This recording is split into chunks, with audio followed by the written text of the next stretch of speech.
प्रिय दोस्तों, कैसे हैं आप लोग। तो आज हम बात करते हैं कि मकर राशि पर शनि के गोचर का क्या प्रभाव है, वह पड़ सकता है। मकर राशि जो होती है वह कालपुरुष की कुंडली में 10वीं राशि कहलाती है। इसके जो स्वामी होते हैं वह शनिदेव होते हैं। चूंकि यह एक पृथ्वी तत्वीय राशि होती है, तो इसके जो जातक होते हैं वह अत्यंत ही मेहनती होते हैं और अत्यंत ही महत्वाकांक्षी होते हैं। इस राशि के जातकों को सबसे ज़्यादा महत्वाकांक्षी कह सकते हैं हम लोग, क्योंकि ये लोग बहुत मेहनत करते हैं और इनकी इच्छा हमेशा ये रहती है कि ये अपने करियर में ऊंचे से ऊंचा जो मकाम होता है वह प्राप्त कर सके। तो मकर राशि के जातकों के लिए शनिदेव का जो गोचर होने वाला है वह तृतीय भाव में होने वाला है।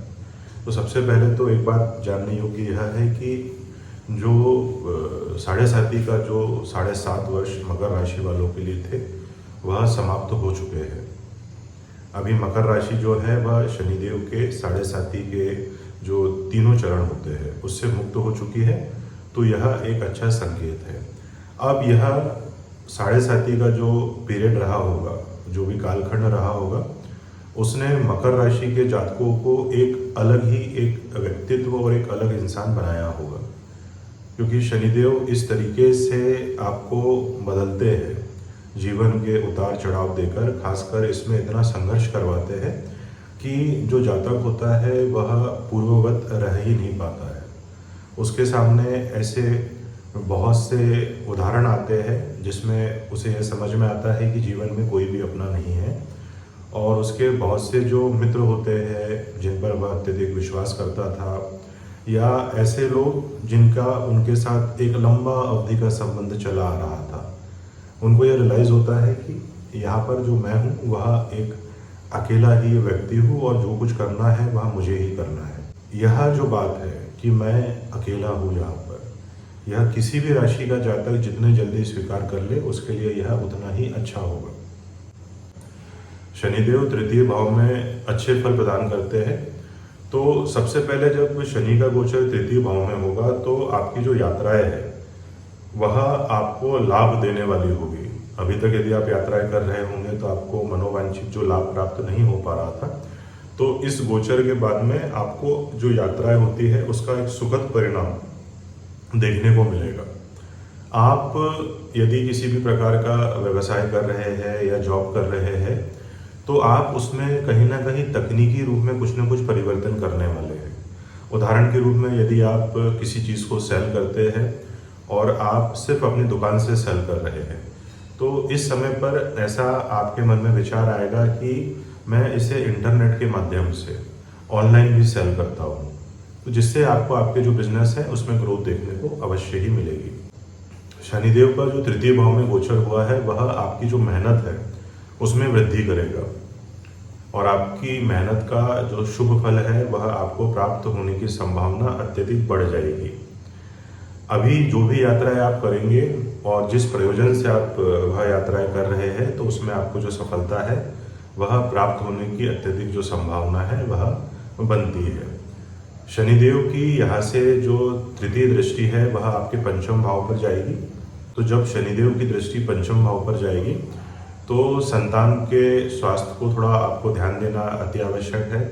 साथ में यदि आप शेयर मार्केट में निवेश कर रहे हैं तो लंबी अवधि के लिए ही निवेश करें। यदि आप छोटी अवधि के लिए निवेश करते हैं तो यह आपके लिए कहीं ना कहीं एक हानि का सौदा बन सकता है। तो एक लंबी अवधि के लिए ही शेयर मार्केट में पैसा लगाएं, पूरी जो जानकारी, पूरी जो स्टडी है वो करके। इसके बाद में चूंकि पंचम भाव से हम प्रेम संबंध देखते हैं, तो आपका यदि किसी के साथ प्रेम संबंध चल रहा है तो उसमें आपको विशेष ध्यान देने की आवश्यकता है, क्योंकि यहाँ पर जो प्रेम संबंध विच्छेद जिसे कहते हैं उसकी संभावना बनती है। तो प्रेम संबंधों में थोड़ी सावधानी बरतें। अपने पाचन तंत्र का विशेष ध्यान रखें। आप पाचन तंत्र संबंधी आपको जो समस्याएं हैं वह उत्पन्न हो सकती है, तो अपने खान पान का आपको विशेष ध्यान रखना होगा। अब शनिदेव की यहाँ से जो सप्तम दृष्टि है वह आपके नवम भाव पर पड़ेगी, अर्थात आपकी जो धार्मिक यात्राएं है वह होने की संभावना बनती है। और ऐसे समय में आपको धार्मिक यात्राएं करना ही चाहिए, क्योंकि 9th हाउस जो होता है वह आपके भाग्य का होता है। आप जितनी अधिक मेहनत करेंगे आपका जो भाग्य है वह उतना ही अच्छा फल आपको प्रदान करेगा, उतनी ही भाग्य में वृद्धि आपको देखने को मिलेगी। यहाँ पर जो तृतीय भाव और जो नवम भाव है वह एक दूसरे के आमने सामने होते हैं, इसलिए बोला जाता है कि हम अपनी मेहनत से अपना भाग्य बदल सकते हैं। आपके पिता की स्वास्थ्य का थोड़ा सा ध्यान दीजिएगा।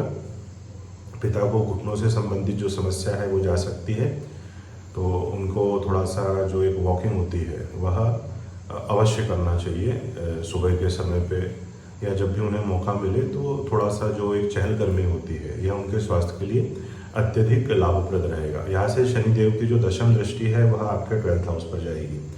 तो जो भी जातक है जो विदेश यात्रा के लिए या विदेश में जॉब के लिए प्रयास कर रहे थे और उनका किसी कारणवश वीज़ा नहीं लग पा रहा था, तो यह जो समय है आपका विदेश यात्रा का योग बनाता है। और आप देखेंगे कि जितने भी मकर राशि के जातक विदेश के लिए प्रयास कर रहे थे और किसी न किसी कारण से वह जा नहीं पा रहे थे, तो यह समय में उनको विदेश यात्रा का योग बनता है।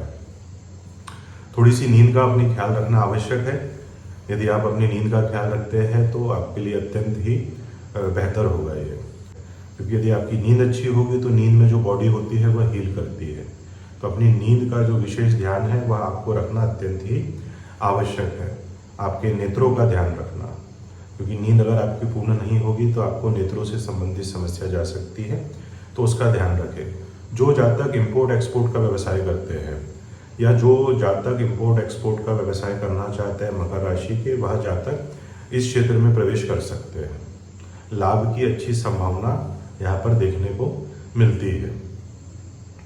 अब उपाय के लिए हम बातचीत करें तो सबसे इम्पोर्टेंट जो गणित है कि यदि आपकी कुंडली में शनिदेव की पोजीशन अच्छी है तो आप एक नीलम रत्न धारण करें। नीलम रत्न चांदी में बनवाएं और उसे मध्यमा उंगली में धारण करें। यह आपके लिए अत्यधिक शुभ फलदायी हो सकता है। यदि आपकी कुंडली में शनिदेव की जो पोजीशन है वह अच्छी स्थिति में है तो शनि के बीज मंत्र का जाप करें। यह आपको हर शनिवार को कर सकते हैं आप, या रोज कर सकते हैं। इसकी एक माला जो होती है, हनुमान जी की शरणागति करें, आपके लिए बहुत अच्छा होगा ये। आप जितनी मेहनत करेंगे उतना आपके लिए अच्छा होगा। इसे भी आप एक उपाय के रूप में देख सकते हैं। मतलब आपको आलस्य नहीं करना है किसी भी प्रकार का। तो यह था मकर राशि के जातकों के लिए शनिदेव का जो गोचर मीन राशि में हुआ है उसका क्या प्रभाव पड़ने वाला है। यदि आपको यह जानकारी पसंद आई है तो हमारे चैनल को सब्सक्राइब करें, अपने दोस्तों के साथ में इस वीडियो को शेयर करें, और यदि आप अपनी कुंडली का विश्लेषण करवाना चाहते हैं तो आप दिए गए नंबर पर मुझसे संपर्क कर सकते हैं। धन्यवाद।